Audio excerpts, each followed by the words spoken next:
everyone to the Languages Pedagogy Podcast, another kick-ass episode with another wonderful teacher. Wonderful teacher, educator, psychologist. My goodness, so many things. I've been actually talking to you almost an hour, and I cannot believe the wonderful superhero I have here. So many stories that you have told me already, and I'm gonna actually just write about it, and I'm gonna put them in my newsletter because stories that I believe everyone deserves to know. So today we have a wonderful guest, Laura Morales, wonderful teacher. Today we're going to talk about the reading brain, how bilingual literacy, neurodiversity, and language learning shape every child's future. So, Laura, welcome to the Languages Pedagogy Podcast. Could you introduce yourself? Tell everyone here a little about your journey into bilingual literacy, neuroeducation, reading, science. Please. Thank you so very much, Mike. It's been, I told you I talk too much. Sometimes I feel like I should not, but you have to let me know when to stop because this is just me. So, an introduction about myself. So my first degree is a psychologist. I used to Mhm. work with kids, homeless kids.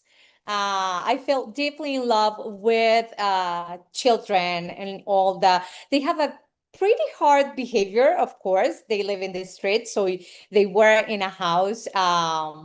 That we were trying to teach them and different approaches for emotions. And I was the psychologist responsible for the program. So after that, I went to the United States and I was a teacher by accident. I love to call it that way. Okay, because my family was already there. My sister, my brother-in-law, they were already teachers. They were teaching there. And they were like, come join us. Like, absolutely not. I will never to teach him. And life happens. And Yes. then I did teaching, actually. I got my certification, my bilingual certification, and I began teaching in Texas, Dallas area. So after 7 years of teaching, I fell deeply in love, or all some of the things that I saw in bilingual education is that a lot of good intentions with lack of knowledge. Let's Mhm. say it, I love to say it as the door that opens as an invitation to Mhm. change, as an invitation to get better. Because with teachers that I have worked, all of them, they put a lot of effort. But when in the system, there is something that we lack, like what is the foundation of the Spanish? How do we learn and we process our language? What are the phrases? There are even phrases that are only related to one language. There are some Yeah. words in Italian that there are no way that I can say in any other language. So even that, and then when you try to translate it from English to Spanish, they lost the sense completely. So even the material, the way that they were tested, I will never forget that English learners, they do sight words, a lot of them. Colors are the first thing that they learn. Mhm. But in Spanish, we don't. So for a kid to be able to read negro, blanco, there are a huge cognitive process that go into it in a huge effort that is not the same as reading mama. However, those were the first words that they needed to read in order to be moved from Mhm. non-reader to A level. Yeah. So when I saw that in those discrepancies, it was like, oh no, we need to do something. So I started arguing with the world. So Was, this there is is not exactly that's the point when your fascination about this world started coming out, right? exactly. I was like, this is not possible. Do you know? So these are sílabas trabadas. Do you know how much effort a student and how much knowledge do they require to learn a word like zoológico? In English, you have zoo. That's it. It ends Hmm. there. But in Spanish, zoológico, you even have a letter that changes sounds Yes. because it's with that I. So it's like how can you tell me that these two levels are the same level? So even the curriculum, everything, when you are a native speaker and you learn in the system, because it's important to differentiate. You can be a native speaker because your mom and your dad, they speak the language and you are Hmm. speaking the language fluently, but that is completely different from being literate in the language. So when Exactly. you come from the country that you learn and you are literate in the language, then you can change things that you think that are not the right or the pedagogical resource that the kids need. So what I would do is before we begin the curriculum, I would do what I knew they needed to do. Hmm. They needed to learn. By the time that we began the curriculum, they were ready. But that was me Yeah. because I knew what happened with the teacher that is second, third, fourth generation of Spanish speaker. Because when you go and you take the test to be a bilingual teacher, you are going to take the test and see if you are fluent, Yes. right? It's hard. So it is very hard, which is the same thing that happened to me if we go the other way. I will I did never it. want to give me your kids if I have to teach in English. Okay, because there are words that I cannot say and that I would never say, right? That actually happened to me in Spanish. It did. To have the actual C1, it was too hard. Too hard. So many words, especially when we talk about the Cervantes time, and all that long ago Yes, like words, kind of a context, give phrase. Oh context. no, no, it's too hard.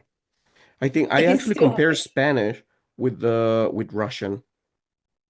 It's too Really? hard. Yeah. No, I think that no, incapable of learning Russian. no. If you know already Spanish and Italian, no, Russian, it might come easy. It's easier for me Latin roots. So Yeah, if I watch a film in French because I tried during COVID learning French by myself, but then I stopped because I didn't have anyone to practice. to That's practice why with you. when we go across Europe and we stop in France, I'm always the one speaking, right? Ordering meals and doing everything so I can practice, but it's Yeah, not good. My English, my Spanish, and my Italian are all of them are very, very equal.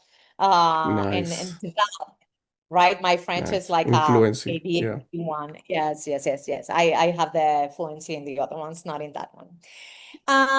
So when I noticed that, I began arguing, and then you have to also because why? Because there are many teachers that they do not know Mike. And it's not that, oh, I am better than them because I do know. No, no, no, no. This is not about that. This is about how can we support that they know? How can we provide the same framework that a native speaker have so they can deliver it and make pedagogical decisions, but informed decisions? They Hmm. work so hard. Look, my coworkers, they would spend hours trying to figure out one student that could not read or one student, and we would discuss that for days until they arrive Jesus. and said, I cannot. Can you please take a look at it? And of course, I would do just because I have an advantage, the same advantage they would have in the English, because it's the other way, right? Yeah. So I want to be very clear. This is not me pretending that I'm better or whatever No, no, because I not at have all. knowledge and they are not. That is not my intention whatsoever. Well, It's the point actually is the intention is actually just to help the students, is to help the kids. It's not actually about me bragging about all the things that I know and you don't know. Because that actually, exactly. then we would be the kid. Exactly, exactly. This is about building a community that we grow our knowledge so we can intervene in a Hmm. different way because we need to intervene. And Yeah. most of the times we believe that this process has to go through the specialists of the specialists of the specialists. Truth is that in Spanish, we don't have that. At least in the United States, in Texas, we are beginning to have them, but we don't have the amount that we need compared to the population that we have. Hmm. So when we do not have that access, then specialists with very good intention and very good ones, they are taught something and they get by the script. Look, I Yeah. remember in one of my arts meeting, this was because of a boy. He had we could infer he had dyslexia. There is no label because he needed to get tested. However, grade one, he was not able to write his name. He was not able to write in a line. Letters were everywhere. He would mix letters and numbers. So when you are in grade one and you do not know how to write your name and you mix letters and numbers, that is a Yeah. signal that something is happening. Hmm. So we would go and talk, and the diagnostician would ask this question: can he comprehend when he reads? Uh, well, we teachers teach comprehension and decoding as different skills. Hmm. And of course, if I read this story, he would understand. Then there is nothing to do. What do you mean there is nothing to do? Yes, he can comprehend. But what is happening here? And then we have, it was beautiful because after this, we met and it was like, after the meeting, you are completely wrong. That is not how we learn. We need to discuss, and we discuss, and she, we exchange perspectives.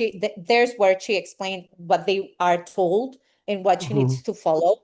And then it ended up her offering me to work with her and in the diagnostic department, in the Nice. diagnostic department with the diagnostic was like, oh, I cannot, because it was the Yeah. time where I was going to pursue my master's degree in neuropsychology, so I had to decline.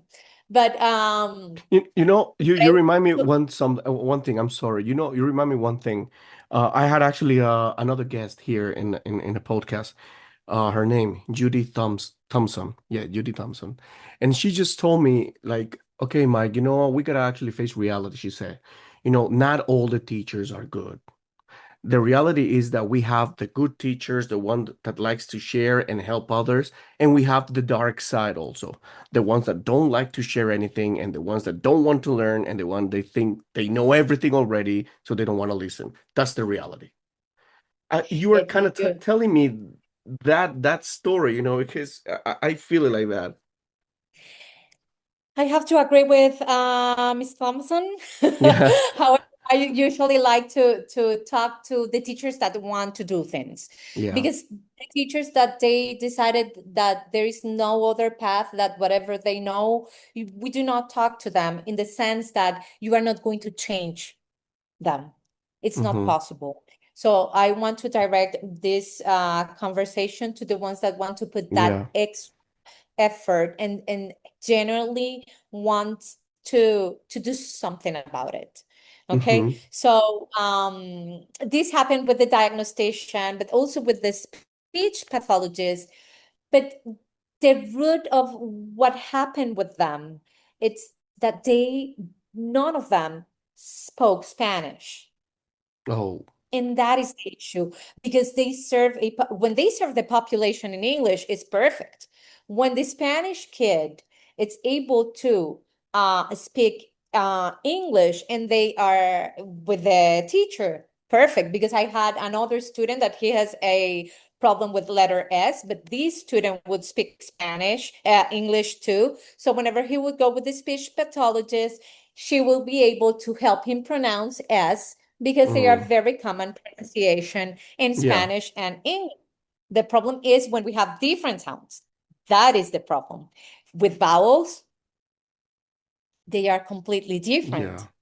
right? So the fact that the specialist do not understand how our kids uh, understand, and there is no connection. So then we have an issue, and the teacher will need to intervene. And as I told you before, I'm 100% convinced that if every teacher that wants would have this information about how the brain works in the reading process, then we can intervene there with the right, it's not a technique, it's the right intervention, the one that they need and the one that they need to succeed. Because at the end, yes, it's true, we all need a salary. Yes, it's true, we are not superheroes, okay? And then we go to work. If you tell me that I'm going to get my same salary by staying home, most likely I would choose to stay home, Yeah. right? Will not choose to go and work. So yes, it's true that, however, we chose to be teachers. And I remember every time that they ask, what is your call? I never received that call. No one called me. I don't have a call.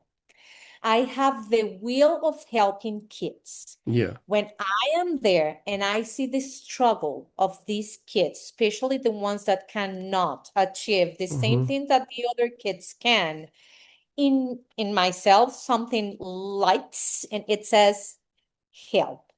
And Yeah. I'm like, okay, I will be there for you.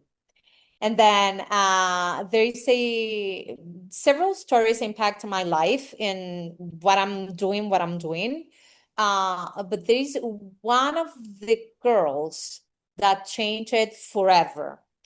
Mm. Some of the things that I'm doing are named the way they are because of her.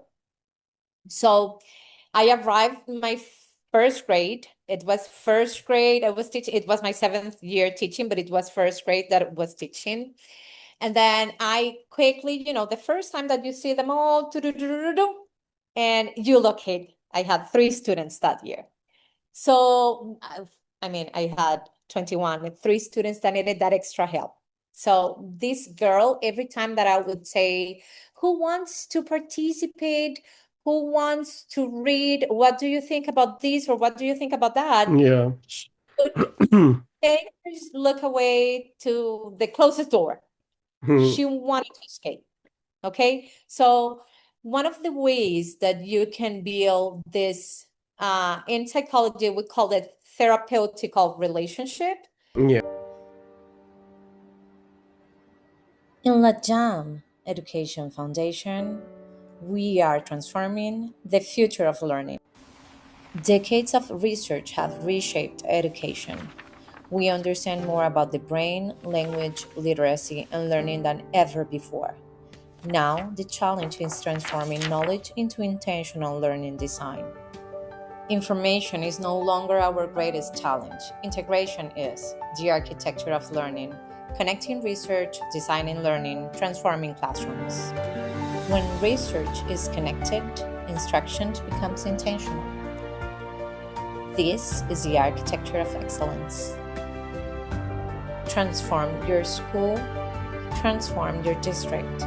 Take action now. La Jam Education Foundation. Design the future of learning today. Yeah. Here, teaching learning relationship. So it's to acknowledge who they are and to be the anchor. You have to be the light in the storm. Because if you move with them, no one will trust anyone. That's why So teachers by needs to be empathetic. yes, and recognize your kids. So Yeah. I quickly saw her. And then every time that you will ask, she would turn her side. And it was the time that we needed to let parents know we will have tutoring. So I went to talk to mom and I said, yes, I want this student in tutoring. All of them are going to be named Laura. So I want Laura to be in tutoring with me. And she was, yes, okay. Miss Morales, no problem. The first day that she came to pick her up, she said in front of that girl, hey, Miss Laura, Miss Morales, how was everything with my dummy? Oh no. And I look at her and she face down and she Jesus. wanted the earth to open and swallow her. Of So mom continued and she said, and I understand mom most likely she was also ashamed that she was not able to to read as the other kids, because right away she jumped into comparing her. I don't know why she's that way. My other kids are not this way. She was able to read very quick and she's doing amazing. And my eldest, he did amazing. I don't know what is wrong with her, but she was there. So Wow. the following day, I was for a very long time, I couldn't speak about this calmly. It was like a very strong feelings because I can perceive what she Of feels. So course. the following day, I was like, hey, Laura, come here. I need to talk to you. I want to talk about what happened yesterday. So when your mom said, and I couldn't finish because she just hugged me, she jumps on my lap, and she began crying and crying nonstop. Oh, little. So it was very hard. She understood completely what mom was saying. Yeah. So I was, don't worry, Laura. We are going, look at me. So at that time I talked to her and was, look at me. I want you to trust me. You have been very smart because you have fooled every single teacher before me. But now what we are going to do is that we are going to work together. Mm. I need you to tell me if you do not understand. There is not a problem if you do not understand, but my job is to find another way to teach you. If I ask a question and you say yes, I will think, because I cannot see what is in your mind, I will think that it's okay. But Yeah. then you will have this struggle and you will think you cannot, and there is something wrong with you. There is nothing wrong with you, sweetheart. Everyone learns in a different way. Most kids can learn that way, but when Eh, we have these students that learn differently, yeah. you do not tell me I don't know. Wow. So, just to change their personality, because Yeah. it's too easy for her. So now we were working in this teacher-student relationship and allegiance. We were Yeah. working together. So every time she Like a did partnership, yeah. absolutely yes. And that is what most teachers we do not understand. Teaching is the only part that we have. Learning is the part that the student have. We are Mm-hmm. not responsible for them learning. We are responsible for delivering the teaching, and that the teaching Definitely. has to be understandable for the kids to acquire that Mm-hmm. knowledge. They have an active part, which is not just being there playing, or I'm annoyed, so Yeah. I'm going But to but do whatever I want to do. but here's one of the issues, for example. We've been actually facing the reality. Not all the teachers worldwide know actually how to tackle this type of situation. They don't know. They don't have actually the tools, the resources. We were talking about that at the beginning. But Mhm. let's talk about neurodiversity in this case because how do conditions like ADHD or dyslexia or autism influence the reading process? And how can we just identify that? Let's say in this podcast, we have a lot of novice teachers or expert teachers as well, but not everybody actually knows how to tackle that. And how does this affect kids' reading process? Okay. The first thing that we need to understand is how the reading process happens, right? So the Point. first, exactly, because this is the lack of information is how the brain processes reading. This is not how like language. We have a specific place in the brain for language, and it begins since you are born. But Mm-hmm. now, when we are reading, this is not in our biology, it's transferred by culture.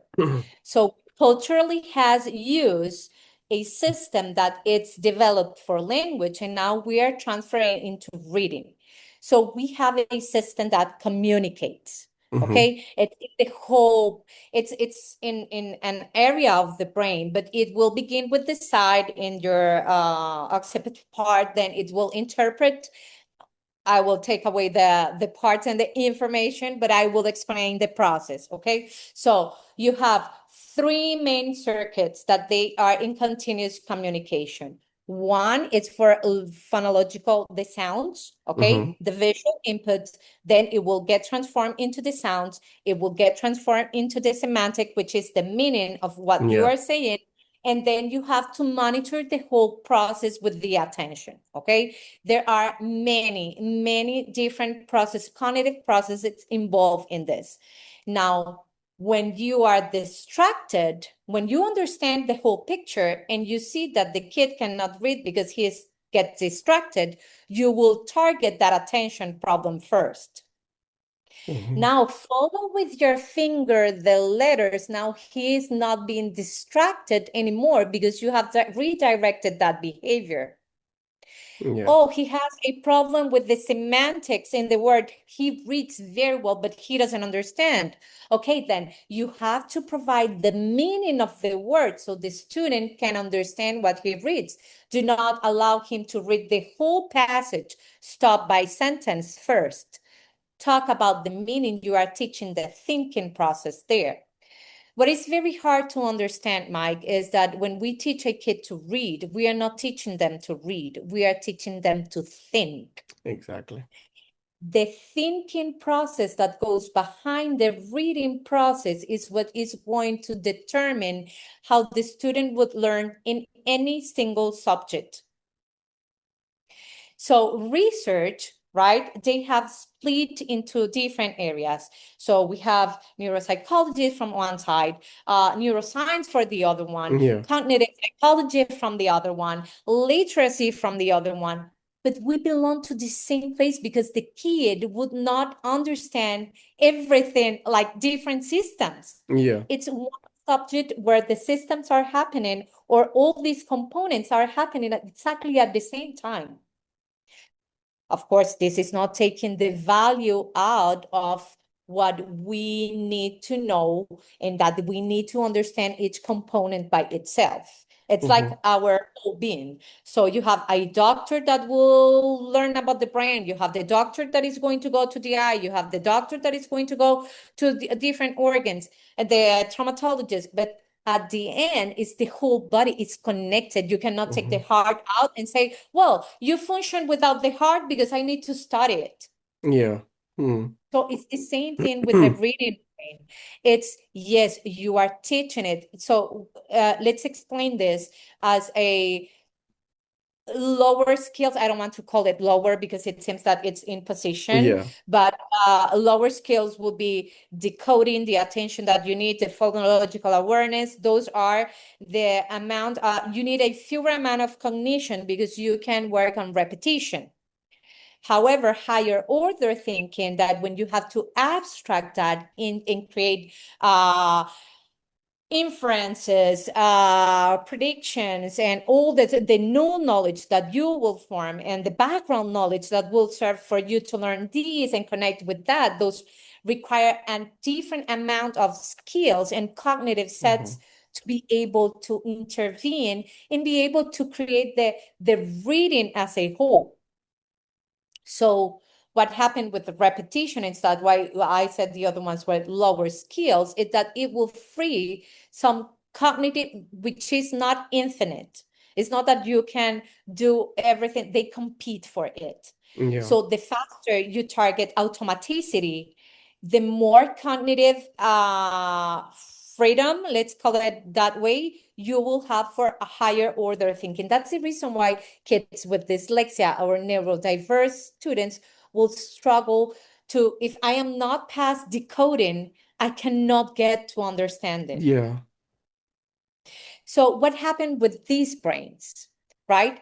So if we are built, if the I don't want to say normal, but let's say the regular brain, it's built with this communication, this network communications, then the dyslexic brain, one of the areas when it's affected, now we need to work with the other ones. It's going to the same way, it's going to the same point, it's going to roam, right? Yeah. But the path is different. And teachers need to understand what paths are available. It's like when you are planning a trip. Coming back to the same point, Okay. teacher needs to know. Yes.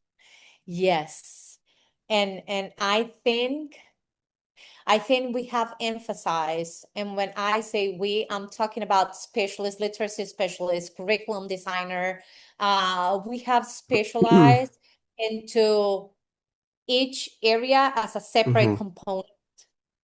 But because we have never framed there together, then there is that separation where teachers cannot make informed decisions. Yeah. Because in one training, you learn how to write letter A, but in the other training, you learn how to say, good job, let's go outside and talk.